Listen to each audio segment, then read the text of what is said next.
क्या आज आई हैं जो आप लोग आज ही गौ माता को राष्ट्र माता, क्या 12 साल में गौ माता को हम लोगों ने इसलिए बीच में मुद्दा उठाया था जो मुसलमान समुदाय के द्वारा हलाल किया जा रहा था, काटा जा रहा था। वीडियो है।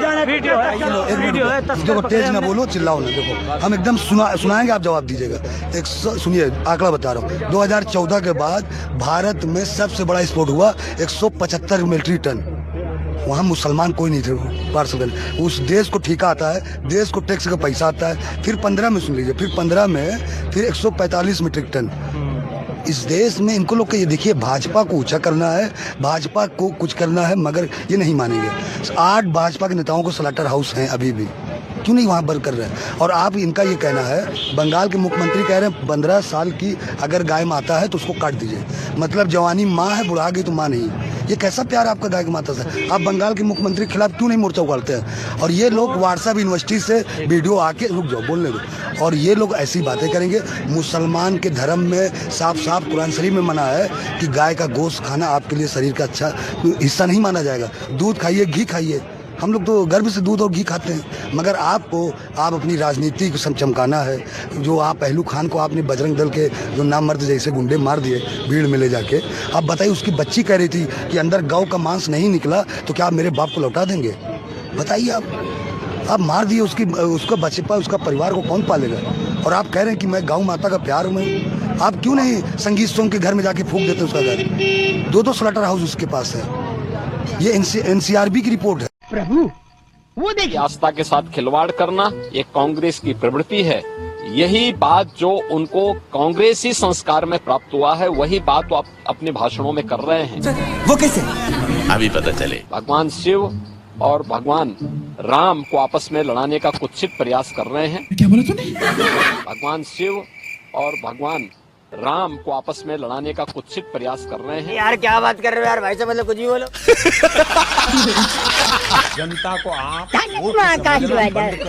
में एक ऐसा क्षेत्र है जहाँ पीढ़ी दर पीढ़ी मूर्ख बनाए जाते हैं।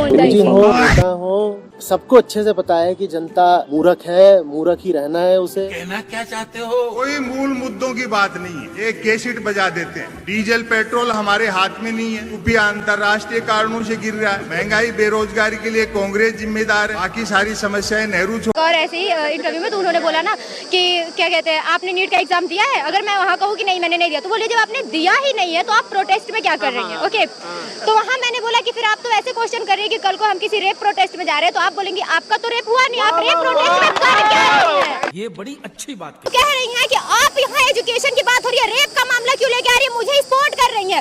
अगर मैंने उनको गलती से बता दिया होता कि मेरा नाम फलकनाज है तो बोलते कि ये मुसलमान है, ये तो एंटी नेशनल है, वो यही कहती। अभी भी मैंने अभी अपना नाम मुस्कान बताया है, इसलिए कि कहीं मैंने फलक बताया तो आप मुझे एंटी नेशनल ना कहते, क्योंकि मीडिया तो मीडिया है। शाबाश बेटा। हर मीडिया ऐसा नहीं होता ना। अरे सर, जब राघव चड्डा बिक सकता है तो आप क्या है? गांव में एक लड़की भगती है, 4 लड़की की कॉलेज बंद हो जाती है। क्या कहते हैं, जब तालाब की एक मछली गंदी तो सारी मछलियां गंदी। तो हम एक मीडिया को क्यों छोड़े? हम सारे को लपेटेंगे। लो जी लो। सेकंड चीज कह रहे हैं कि क्या कहते हैं, इस्तीफा क्यों नहीं दे रहे हैं? जैसे स्टूडेंट नीट का पेपर खरीद ले रहे हैं, कहीं आप एजुकेशन मिनिस्टर ने वो सीट तो नहीं खरीद रखी ना, इसीलिए तो इस्तीफा नहीं दे रहे हैं। लेकिन जब सरकार की बात होती है तो सरकार, मैंने अभी कई लोगों से सवाल ये पूछा कि क्या कैसे सुधार होगा छात्र प्रदर्शन करने मजबूर क्यों हो जा रहे हैं? अभी बताता है भाई, क्योंकि जो वहाँ बैठे हैं शासन पे वो सारे बिके हुए हैं। सबको अपना उल्लू सीधा करना है, अपने बच्चे को अब्रॉड पढ़ाना है और यहाँ पे सीट बुकिंग करके रख देनी है। क्या बात कर रहे हैं? बाकी आम जनता भाड़ में जाए। पढ़े लिखे लोग प्रोटेस्ट कर रहे हैं और अनपढ़ लोग वहाँ शासन चला रहे हैं। भाजपा आएगी किसी राज्य में तो ईवीएम है कि कांग्रेस आएगी तो ईवीएम है नहीं है? आप मुद्दों को भटका रही हैं। आप मीडिया वालों के पास टॉफी और आम के सिवा कोई मुद्दा नहीं है क्या? आपके पास क्या मुद्दा है? कॉकरोच जली ना। आम कैसे खाते हैं और आम चूस के खाते हैं, आम काट के खाते हैं, टॉफी झालमुड़, बस यही मीडिया आपके पास मुद्दा है और कोई मुद्दा नहीं है? नहीं, मैं किसी का समर्थन नहीं कर रहा हूँ। जिस देश की मीडिया 157 नंबर पे हो और वो मीडिया ऐसे सवाल करे, बेहुदा सवाल की सुन, किसी पार्टी के एजेंडा को लेकर पूछना बेहुदा सवाल। आप पार्टी को छोड़ दीजिए। यहाँ ना कांग्रेस करना है, ना बीजेपी करना, ना आम आदमी, ना CJP।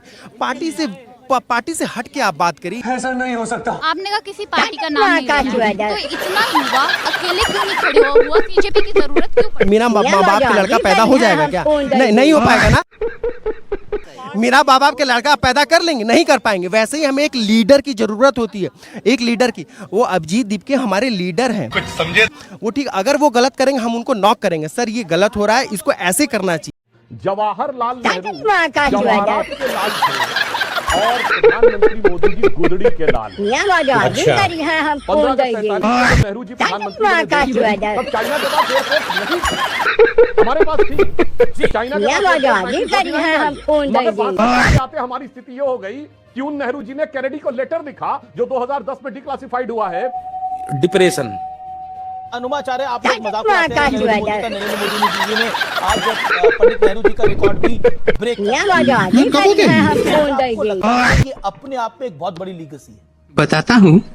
आप सबको नमस्कार। तू जाकर चाय बेच जैसी भाषा हमारी पार्टी नहीं बोलती। लेकिन मैं इसे जरूर मानती हूँ कि आप सूरज को दिया दिखाने की हिमाकत कर रहे हैं। पंडित नेहरू से कितनी कुंठा है कि बार बार जैसे पंडित नेहरू ने अपने आप को प्रथम सेवक कहा तो प्रधानमंत्री नरेंद्र मोदी ने खुद को प्रधान सेवक कह दिया। और विपक्ष का हाल बुरा हो रहा है, विपक्ष का हाल बेहाल कहकर आप क्यों इतना परेशान हो रहे हैं? भाई हम तो कहते हैं, जब मीडिया का बुरा हाल कहते हैं तो हम आपसे सहानुभूति रखते हैं, क्योंकि हम जानते हैं मीडिया वो कह नहीं पाता जो उसे कहना चाहिए। आज पूरी तरह से वन पार्टी सिस्टम की तरफ देश जा रहा। तुम्हें शर्म है कुछ? है अभी सुधांशु त्रिवेदी जी, जिनको मैं अर्धसत्यों का बादशाह मानती हूँ, बात तो सही है। उनको मैं बता देना चाहती हूँ, वो जानबूझ के मुझे देखकर उन्होंने एयरफोर्स के बारे में बात की। मैं आपको बताना चाहती हूँ कि जब पंडित नेहरू थे तो हमारे पास जो एयरक्राफ्ट थे वो बहुत ज्यादा शक्तिशाली नहीं थे, उनकी मारक क्षमता भी 16 किलोमीटर की थी और इसीलिए हम रात में उनका प्रयोग नहीं कर सकते थे। जबरदस्ती आके दूसरे के विषय में टांग अड़ा के जो मालूम नहीं है उसके ऊपर बातचीत करने की कोशिश करते हैं। और आप जिनको गुदड़ी के लाल कह रहे हैं, मैं मानती हूँ जुमला और बवाल है, इसके अलावा कुछ नहीं है। पिछले इतने सालों में सिर्फ लोगों को सपना बेचा, 15 लाख का सपना, 2 करोड़ रोजगार का सपना, किसानों की आय दुगनी कर देने का सपना, 5 ट्रिलियन की इकोनॉमी का सपना, बुलेट ट्रेन का सपना। चुप हो जाओ, चुप हो जाओ। मैं सिर्फ इतना कहना चाहती हूँ कि हीन भावना और कुंठा से भरे प्रधानमंत्री नरेंद्र मोदी कभी भी सूरज, जो कि पंडित जवाहरलाल नेहरू हैं, उनके सामने दिए की रोशनी के बराबर भी नहीं है। गजब बेइज्जती है।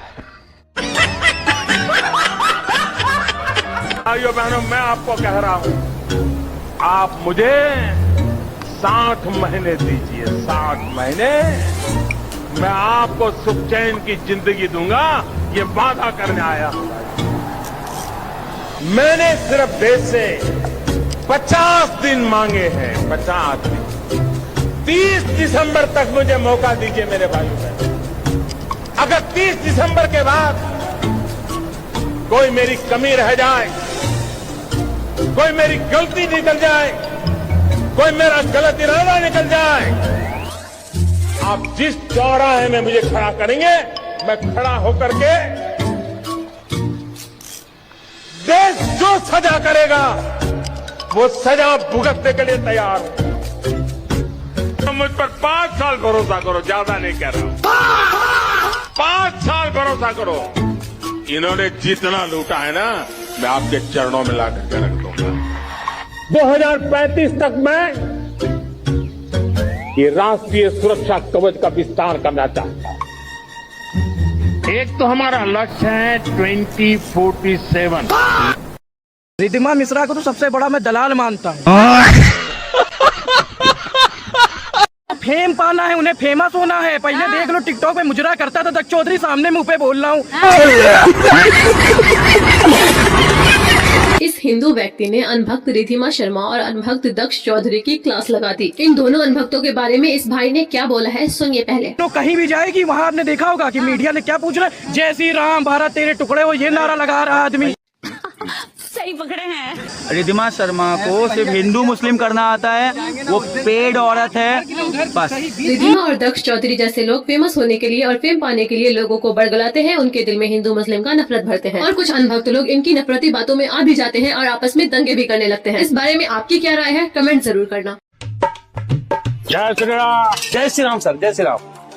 मुझे झाल मुड़ी खाना है। अब तो पूरा देश खा गए, झालमुड़ी क्या है? क्या बोले? नहीं, सॉरी। अब अच्छा झाल मुड़ी कितने का है जी? अच्छा का तो आप बात नहीं कीजिए सर। 2014 से अच्छा सब उससे हमको डर लगता है। कोई फालतू बात मत करो, जितना स्पीड में दिया गया उतना बोलेगा, ठीक है? मैंने माने कहानी इसको कट कर रहे हैं, ठीक है? ठीक। हाँ, इधर से एक बार फिर से आता हूँ, ठीक है? आइए सर। हाँ, नमस्ते। अच्छा झाल मुड़ी कितने का मिलता है? 200, 400, 600।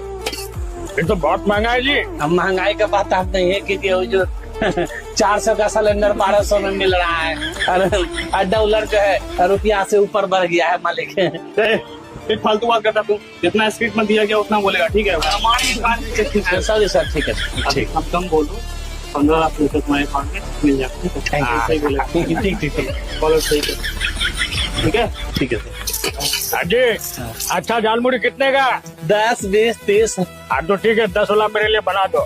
ठीक। प्याज खाते हैं सर? हाँ, प्याज खाता हूँ, मगर किसी का दिमाग नहीं खाता। अरे लो, 10 रुपए का झाल मुड़ी का 10 रुपया। नहीं, छोड़ दिए सर। अरे रख लीजिए भाई, छोड़ दीजिए बस। रख लीजिए।